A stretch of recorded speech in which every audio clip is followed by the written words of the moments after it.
The ornate chamber of the D.C. Circuit Court of Appeals buzzed with quiet conversation as attorneys and observers gathered for the annual Judicial Conference panel on the future of legal education. The prestigious event brought together legal minds from across the spectrum to discuss how law schools could better prepare students for an evolving profession.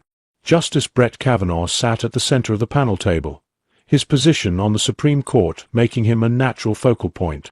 Representative Jasmine Crockett, herself a distinguished attorney before entering Congress, had just finished presenting her perspective on how legal education could better prepare graduates to serve underrepresented communities.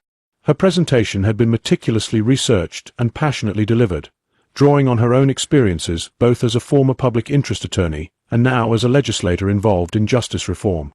As she concluded, there was appreciative applause, but her expression betrayed a hint of fatigue and perhaps doubt about whether her message had truly resonated in this formal setting dominated by institutional voices. What happened next left the entire courtroom in a moment of unexpected silence. Justice Kavanaugh, known for his measured judicial demeanor, leaned toward the microphone. Instead of transitioning to the next speaker as expected, he paused, seeming to make a spontaneous decision to address Crockett's remarks directly. "Before we continue," he began, his voice carrying clearly through the hushed chamber, "I want to acknowledge something important about Representative Crockett's perspective that should not go unnoted. What we've just heard represents exactly the kind of bridge between theory and practice, between institutional knowledge and community experience, that our legal profession desperately needs." His sincerity was unmistakable as he continued, "The path you've described, from representing clients without resources to shaping policy that addresses systemic issues, embodies the highest ideals of our profession. Young attorneys across the country would do well to look to you as a role model for how legal training can be deployed in service of justice and community." The unexpected praise from a Supreme Court justice to a congresswoman from a different jurisprudential tradition created an electric moment that transcended typical professional courtesy. Crockett, who had been gathering her materials to make way for the next speaker, looked up in evident surprise as Kavanaugh's words echoed across the courtroom. Before we continue this remarkable story, please take a moment to like this video and subscribe to our channel for more content that celebrates moments when professional respect transcends the usual political narratives and reminds us of the shared values that unite our democratic institutions. To understand why this moment between Justice Kavanaugh and Representative Crockett resonated so powerfully with those present, it's important to appreciate the unique journeys and professional contexts that brought these two accomplished attorneys to that judicial conference. Brett Kavanaugh's path to the Supreme Court had followed a traditional route through elite legal institutions. After graduating from Yale Law School, he had clerked for Justice Anthony Kennedy, worked in the Solicitor General's office, and served as White House Staff Secretary before his appointment to the D.C. Circuit Court of Appeals. His 2018 confirmation to the Supreme Court had been among the most contentious in recent history, placing him at the center of intense political divisions. Beyond the public controversies, legal professionals who had worked with Kavanaugh often noted qualities not always visible in media coverage. Former clerks described his meticulous attention to legal reasoning and his genuine interest in mentoring young attorneys regardless of their ideological leanings. Colleagues on the D.C. Circuit, even those who frequently disagreed with his conclusions, spoke of his collegiality and willingness to engage seriously with opposing viewpoints. In recent years, Kavanaugh had become particularly focused on issues of legal education and professional development. In speeches and writings, he had expressed concern that law schools were not adequately preparing graduates for the practical challenges of legal practice, especially in serving communities with limited access to legal resources. This interest had led to his participation in the Judicial Conference panel, where he hoped to encourage reforms that would strengthen legal education's connection to real-world needs. Jasmine Crockett had traveled a very different path to legal prominence. After law school, she had built her career representing clients from underserved communities, handling civil rights cases, criminal defense work, and community advocacy that put her on the front lines of systemic inequities in the legal system. This direct experience had given her first-hand knowledge of how abstract legal principles translated into real impacts on individuals and communities. Her transition to politics had come from a recognition that many of the challenges her clients faced required systemic policy solutions beyond what could be achieved through individual cases.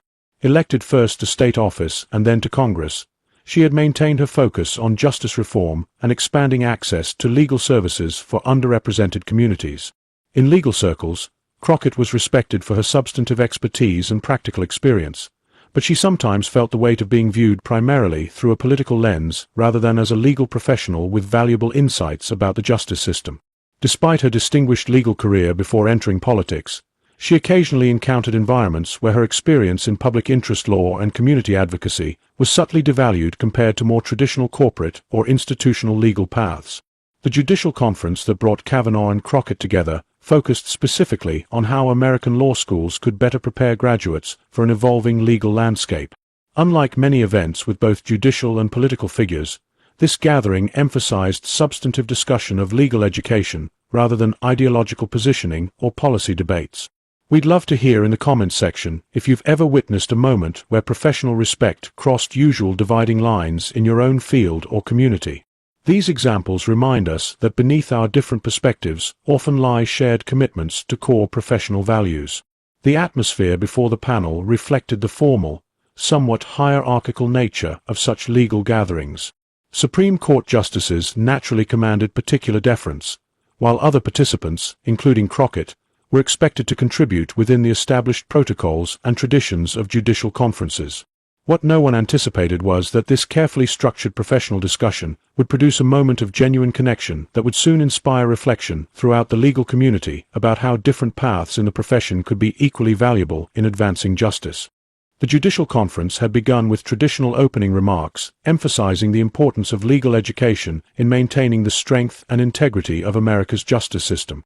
Several speakers had already presented perspectives primarily focused on institutional concerns, curriculum development, bar passage rates, clerkship placements, and the economics of legal education. When Representative Crockett's turn came to address the gathering, those familiar with legal education discussions noticed subtle but significant differences in her approach that immediately distinguished her presentation.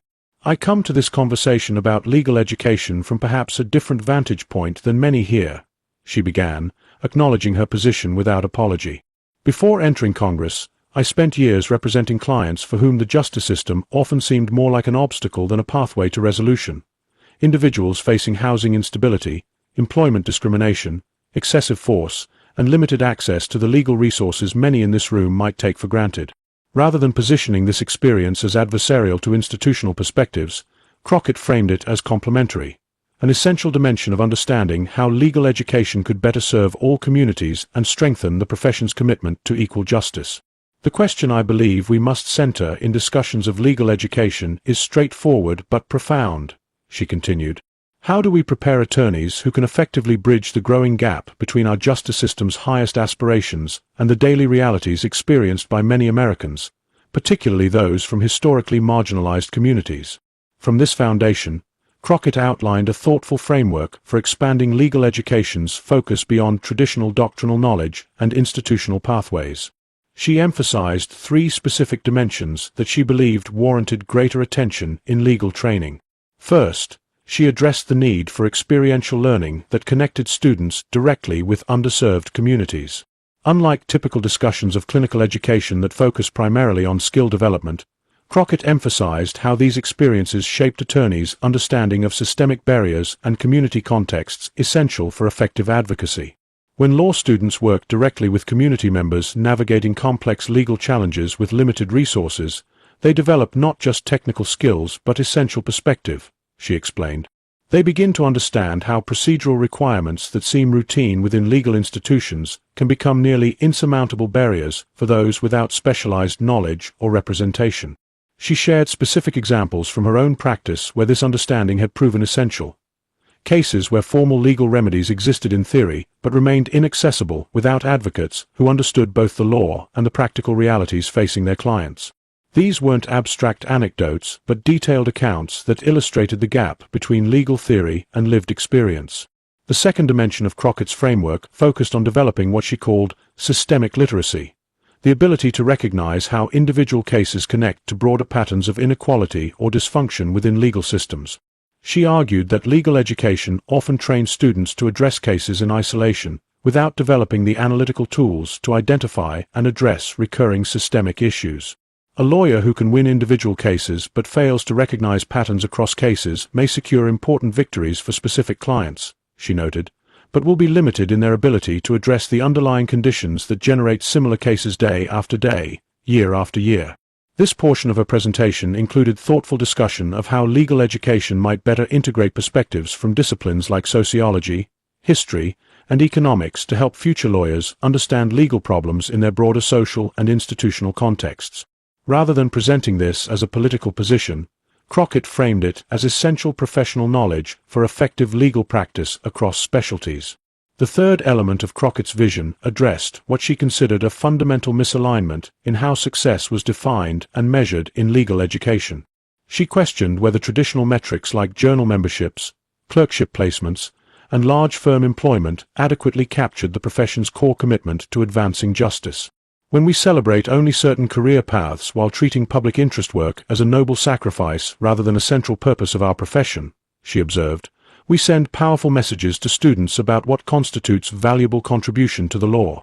She proposed specific reforms to how law schools could evaluate and recognize excellence, changes that would elevate community impact alongside traditional academic and professional achievements. These weren't vague aspirations but concrete suggestions based on her experience both as a practitioner and as a legislator involved in justice system reform. Throughout her presentation, what distinguished Crockett's approach was her ability to offer critique while maintaining deep respect for legal institutions and traditions. She wasn't dismissing the importance of doctrinal knowledge or institutional expertise, but arguing for expanding legal education's focus to include dimensions essential for addressing contemporary challenges to equal justice. Her concluding remarks reflected this balanced perspective. The strength of our legal system has always depended on its capacity to evolve while maintaining core principles. The reforms I'm suggesting don't require abandoning what works in legal education, but building upon that foundation to better prepare attorneys for the complex challenges facing our justice system today. As Crockett concluded her presentation, there was respectful applause from the gathered legal professionals. Her remarks had been substantive and thoughtfully presented, avoiding political framing while raising important questions about legal education's priorities and purposes. Yet those watching closely might have noticed subtle signs that Crockett wasn't entirely confident her message had truly resonated in this formal setting dominated by institutional voices. As she gathered her notes and prepared to yield to the next speaker, her expression suggested someone who had presented her perspective without expectation of significant impact on the conversation. This context made Justice Kavanaugh's unexpected response all the more significant. Rather than simply acknowledging her remarks before moving to the next presenter, he chose to directly engage with the substance of her perspective in a way that validated its importance for the entire profession. Before we continue, Justice Kavanaugh began, his voice carrying clearly through the hushed chamber, I want to acknowledge something important about Representative Crockett's perspective that should not go unnoted. What we've just heard represents exactly the kind of bridge between theory and practice, between institutional knowledge and community experience, that our legal profession desperately needs. The courtroom grew completely silent as Kavanaugh continued. The path you've described, from representing clients without resources to shaping policy that addresses systemic issues, embodies the highest ideals of our profession. Young attorneys across the country would do well to look to you as a role model for how legal training can be deployed in service of justice and community. What made this moment so powerful wasn't merely that a Supreme Court justice was praising a congresswoman from a different jurisprudential tradition. It was that Kavanaugh's comments reflected genuine engagement with the substance of Crockett's presentation rather than perfunctory professional courtesy. Your emphasis on experiential learning that connects students with underserved communities particularly resonates with me, he continued. My own experience teaching at Harvard Law School convinced me that students develop essential perspective through direct engagement with clients facing real legal challenges. This isn't just about developing technical skills, but about understanding the human dimensions of how our justice system functions, or sometimes fails to function, for many Americans. Kavanaugh then connected Crockett's observations to his own concerns about legal education. I've long worried that our profession's tendency to separate theory from practice, doctrine from implementation, creates attorneys who can analyze precedent brilliantly but struggle to translate that knowledge into effective advocacy for actual clients, especially those with limited resources or from different backgrounds than their own. This substantive engagement, finding genuine common ground despite different jurisprudential approaches, created a powerful moment of professional connection that transcended the political narratives that typically framed interactions between figures like Kavanaugh and Crockett. Justice Kavanaugh continued by highlighting a specific aspect of Crockett's framework that he found particularly valuable: your concept of systemic literacy, helping attorneys recognize patterns across individual cases, strikes me as essential for anyone serious about improving our justice system. Whether one works in a large firm, government office, or community legal services, this perspective prevents us from mistaking isolated victories for systemic progress. The specificity of Kavanaugh's engagement demonstrated that he had listened carefully to Crockett's presentation and found genuine value in her perspective, despite their different professional backgrounds and likely different approaches to many legal questions. "What I find most valuable in your presentation," he added, "is how you've avoided framing these issues as requiring us to choose between traditional legal education and community-focused approaches. Instead, you've shown how strengthening connections between doctrine and practice, between institutions and communities, would benefit all legal practitioners regardless of their ultimate career path." This observation, recognizing the integrative rather than oppositional nature of Crockett's suggestions, reflected Kavanaugh's understanding of the constructive intent behind her critique of current legal education practices.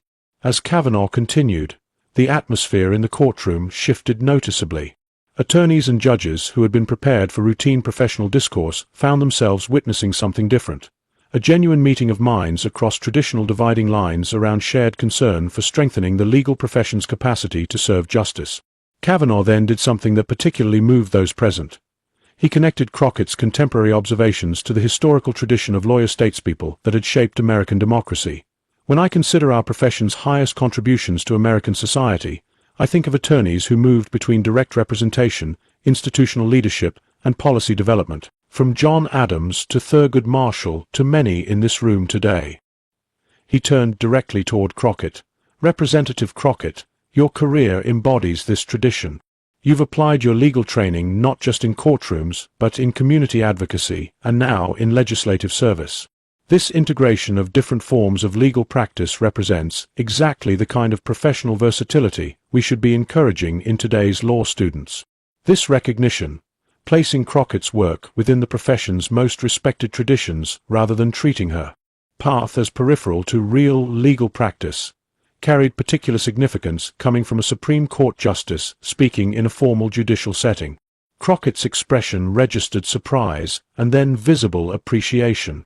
For someone who had often felt her community-focused legal work was subtly devalued in elite legal circles, hearing it explicitly affirmed as exemplary by a Supreme Court justice represented meaningful professional validation. Kavanaugh concluded his unexpected comments with a reflection that broadened the conversation beyond legal education to the profession's fundamental purpose. At a time when many Americans question whether our legal system can truly deliver equal justice, we need attorneys who can navigate between different worlds, who understand both doctrinal complexity and community reality. Representative Crockett's perspective reminds us that bridging these domains isn't peripheral to our profession's purpose but central to it. The courtroom remained silent for a moment as Kavanaugh's words resonated. Then something remarkable happened. Applause began, not the perfunctory acknowledgement common at professional conferences, but sustained appreciation that reflected recognition of something important being articulated. Dean Eleanor Martinez of Stanford Law School, who was moderating the panel, recognized the significance of what had just occurred. Rather than moving immediately to the next presenter, she invited Crockett to respond to Kavanaugh's comments. "Thank you, Justice Kavanaugh," Crockett began, her voice reflecting genuine appreciation. "Your recognition means a great deal, particularly because much of my legal career has involved challenging institutional practices that sometimes felt immovable. To have those efforts acknowledged as valuable to the profession by someone in your position is deeply affirming." She continued with a reflection that further bridged different legal traditions. "Despite our likely differences on many specific legal questions, I believe we share a fundamental commitment to a justice system that works effectively for all Americans. My critique of certain aspects of legal education comes not from devaluing our profession's traditions, but from deep belief in its highest aspirations." This exchange, two legal professionals from different backgrounds finding genuine common ground in their commitment to strengthening the profession, created a powerful moment of connection that attendees would later describe as unexpectedly moving in its authenticity. Dean Martinez then facilitated a brief but substantive dialogue between Kavanaugh and Crockett about specific reforms to legal education that might better integrate theoretical knowledge with practical advocacy skills. Their conversation modeled exactly the kind of respectful engagement across different perspectives that both had identified as essential for addressing complex challenges in the legal system. What neither Kavanaugh nor Crockett could have anticipated was how quickly word of their exchange would spread throughout the legal community, inspiring discussions about professional respect across differences and the diverse pathways through which attorneys could contribute to strengthening American justice. In the days following the judicial conference, something remarkable began happening throughout the legal profession. What might have been just another panel discussion was transformed by Kavanaugh's recognition of Crockett's contributions into a catalyst for renewed conversation about professional respect across different legal traditions and career paths. Audio recordings of their exchange, released as part of the conference proceedings, circulated widely among attorneys, judges, and law students. Comments revealed how deeply their interaction had resonated. This is what professional respect should look like. Finally seeing substantive engagement across different legal perspectives. A powerful reminder of shared professional values beyond political differences. Law professors from schools across the ideological spectrum incorporated the exchange into their professional responsibility courses, not as an example of particular legal conclusions, but as a demonstration of how attorneys with different backgrounds and perspectives could engage substantively around shared professional concerns. In my 20 years teaching professional responsibility, I've rarely found examples this compelling, noted a professor at a leading law school. Kavanaugh and Crockett demonstrated something essential for our profession's health: the ability to recognize value in different legal paths and perspectives while maintaining their own distinct approaches to legal questions. Law schools particularly noted how students responded to the exchange. A career counselor at Georgetown Law observed, "For years, we've struggled to help students see public interest law as equally valuable to traditional firm paths." Hearing a Supreme Court justice explicitly affirm community-focused legal work as embodying the profession's highest ideals has shifted these conversations dramatically. The impact extended beyond law schools to practicing attorneys. Bar associations across the country incorporated discussions of the exchange into continuing legal education programs about professional ethics and legal education reform. These discussions emphasized how different legal career paths, from corporate practice to public interest work to government service, contributed essential perspectives to the profession's collective work. For Kavanaugh and Crockett themselves, the public response to their exchange was both affirming and somewhat surprising. Kavanaugh, when asked about his comments at a subsequent judicial event, offered a thoughtful reflection. "The legal profession functions best when we recognize excellence and commitment to justice across different traditions and approaches." Representative Crockett's perspective on legal education reflected exactly the kind of thoughtful critique that helps our profession evolve while maintaining its core values. Crockett, speaking to law students at her alma mater weeks later, similarly emphasized the substantive basis of their interaction. What meant the most wasn't personal recognition, but Justice Kavanaugh's willingness to engage seriously with ideas about legal education reform that often struggle for attention in institutional settings. This kind of substantive engagement across different legal backgrounds is essential for addressing the complex challenges facing our justice system. The most significant impact came in how the exchange influenced discussions about legal education itself. Several leading law schools announced initiatives explicitly designed to strengthen connections between doctrinal knowledge and community-based practice, citing the Kavanaugh-Crockett dialogue as inspiration for reforms that had previously gained limited traction. Harvard Law School, where Kavanaugh had taught, launched an expanded clinical program specifically focused on underserved communities, with graduation requirements ensuring all students gained direct experience with clients facing resource limitations. The program description explicitly referenced the judicial conference exchange as highlighting the professional importance of this dimension of legal training. Georgetown Law created a new certificate program in systemic advocacy, directly adopting Crockett's term for legal work that addressed patterns across individual cases. The program integrated traditional doctrinal courses with experiential learning and interdisciplinary perspectives on how legal systems functioned in different community contexts. 6 months after the conference, as these initiatives took shape, the American Bar Association hosted a special symposium on the future of legal education that brought together judges, practitioners, academics, and law students to expand on the dialogue Kavanaugh and Crockett had begun. Both were invited as keynote speakers, creating an opportunity to further develop their shared vision for strengthening the profession while maintaining their distinct perspectives. What Justice Kavanaugh and I demonstrated wasn't agreement on specific legal conclusions, Crockett told attendees. It was recognition that our profession needs multiple perspectives and pathways to fulfill its fundamental commitment to justice. Strengthening legal education means preparing attorneys who can work effectively across these different domains, rather than treating them as separate or opposing approaches. Kavanaugh echoed this perspective. The challenges facing our justice system require attorneys who can integrate doctrinal expertise with practical advocacy skills and systemic understanding. This isn't about choosing between traditional legal education and community-focused approaches, but about strengthening connections between these essential dimensions of our profession. Their joint appearance, modeling respectful dialogue across different legal traditions, itself became a powerful example of the professional integration they advocated. Law students particularly noted the significance of seeing figures typically portrayed as occupying opposite sides of legal debates, finding substantial common ground around strengthening the profession's capacity to serve justice.